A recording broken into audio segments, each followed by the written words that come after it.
Hello everyone, it's Leon here, and I'm joined by Phil. Hello. And I've been reviewing again, which is nice, makes a change. You've been all over it. Yeah, 2 games in a month, that's amazing.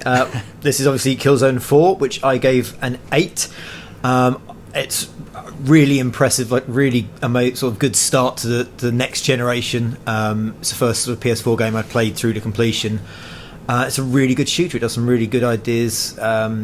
Plays around with sort of its mechanics, and I was thoroughly impressed. It looks the most next gen of the shooters we've seen so far, doesn't it? Yeah. So this is full 1080p and tessellation and. See, you say all this technical stuff. I just kind of go, it looks pretty. It does look pretty. It looks tangibly prettier, certainly than COD, Ghosts, Battlefield. We're still waiting to see if the proof's in the pudding with that one. How does it? Is it that it is just a lick of paint over the Killzone formula? They've totally sort of changed it. I should just say this is Sinclair. He's the head of the VSA, and you are this guy called Kellen, who's a Shadow Marshal. It's set 30 years in the future, so it's set after the events of Killzone 3, where they blew up the whole of Helgen and destroyed the planet, and you are now. You've given half your planet essentially to the Helgens, sort of to say sorry, we wiped out your entire civilization. 30 years on, it's not going so well. The Helgens has kind of turned their side of the planet into Helgen essentially, hence all the barbed wire and the oppression and the nastiness. But the gameplay, what they've done is they've opened it up into sort of wider areas. So instead of previous Killzone games, you're channeled into a tunnel basically and made to just run forward shooting things.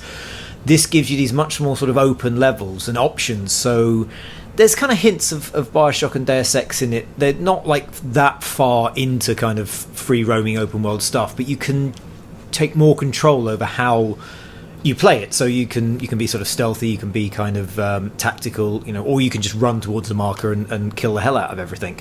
We're seeing here, this is Tactical Echo, so this is one of the things you can use to scan the area and decide what you're going to do. The way it works is that the longer you hold down L on the D-pad, the more the bar fills up, the further you can see, but if you overfill it buzzes and lets everyone know you're there. You've got this thing called an owl, which we're about to see now, and you can use that to directly attack things. You can make it work like a flashbang grenade and deliver stun blasts. It works as a zip line for getting around. It can also drop a static shield. So if you almost think about those being kind of like your plasmids, if you like, and then you've got a range of like these sort of incredible guns, some of which sound astonishing. You mix up these different approaches and different ideas, usually kind of on the fly. You try and be stealthy to start with, things go wrong, and then you might take a fixed firing position, drop the shield, you might send the owl to one point on the map, and you might run round to flank and create like a crossfire. There's all these sort of different ideas you can do, and you're sort of reacting as it happens. And that kind of makes it much more sort of engaging because you're causing what's happening around you as much as you are reacting to it. Let's talk about the guns for a second. That's something that Killzone's always done, maybe better than anyone else in terms of PS3 shooters. So what's the armory like, and how do you decide your armory before a mission, or do you just kind of pick things up on the go? Slightly annoyingly, I think you tend to be stuck with like a primary weapon. So this is the Shadow Marshal's gun you just saw then. Sorry, disappearing. The blue thing. Yeah. Okay. So you always have one gun you sort of can't change, and you can swap out another one, and they're all sort of fairly recognisable archetypes. There's like submachine guns, there's assault rifles, there's light machine guns, there's shotguns, but they're all just, some of them are incredible. Like there's a shotgun called the is it the Sickle or the Vulture or something, but it's like the old Doom 1 shotgun. It's just like this thunderous great blast, like a second or so to cock the thing and reload it, but pulling a trigger on almost everything is just like a really pleasurable experience because of the noise and the flash and the sort of the reaction of the environment and the people you shoot.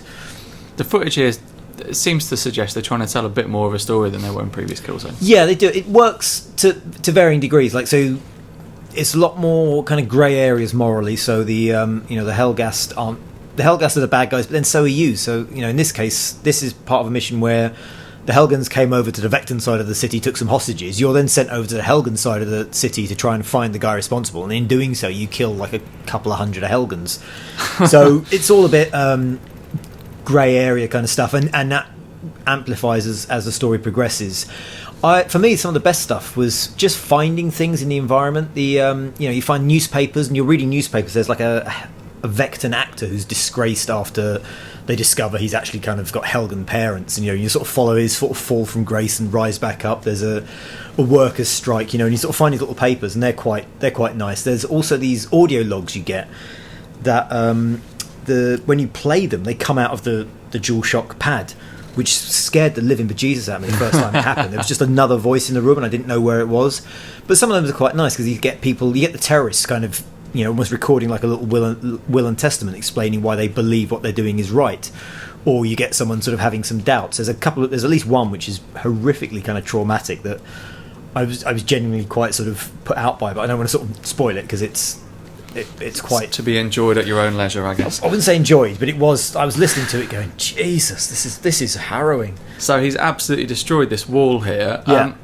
What sort of level does the destruction? What sort of scale does it reach? Because I mean, it looks like you're leaving this place in a pretty different state to when. Yeah, I think to be honest, the destruction here is a bit of a set piece thing. It wasn't something I really noticed elsewhere, especially in the Helgen City. A lot of it's sort of fixed. A lot of it's mechanical. I think those walls are there as almost part of this this design level design, I should say. Okay.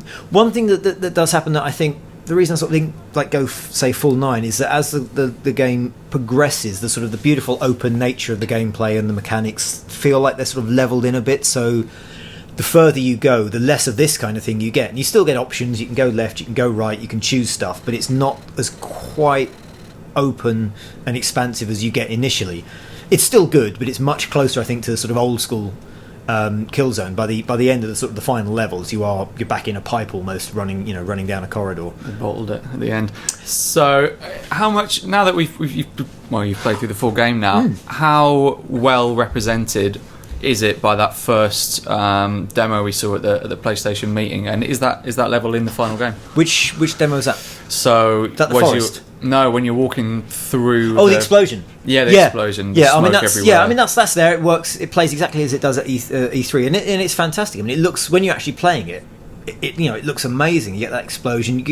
They do a couple of flyovers in the city purely just to show how good they can make it look, and you get these incredible. I mean, you can see bits of it out the window here, but you get these incredible sort of steel and glass kind of vistas, like rolling off into the distance for miles. It's an incredible sort of looking game in places. Really sort of something you almost want to have just so you can load it up and show it to people. We should touch on some multiplayer as well while we're here. Which is coming up now. The multiplayer is excellent. It should be coming along in shortly after I finish this sentence. The multiplayer is excellent. They've every time they sort of do multiplayer, Guerrilla Games seem to kind of thin it down a bit more. So this time you've only got 3 classes. So you've got an assault class, you've got a support class, which is a kind of engineering medic kind of person, then there's a sort of a sniper stealth class.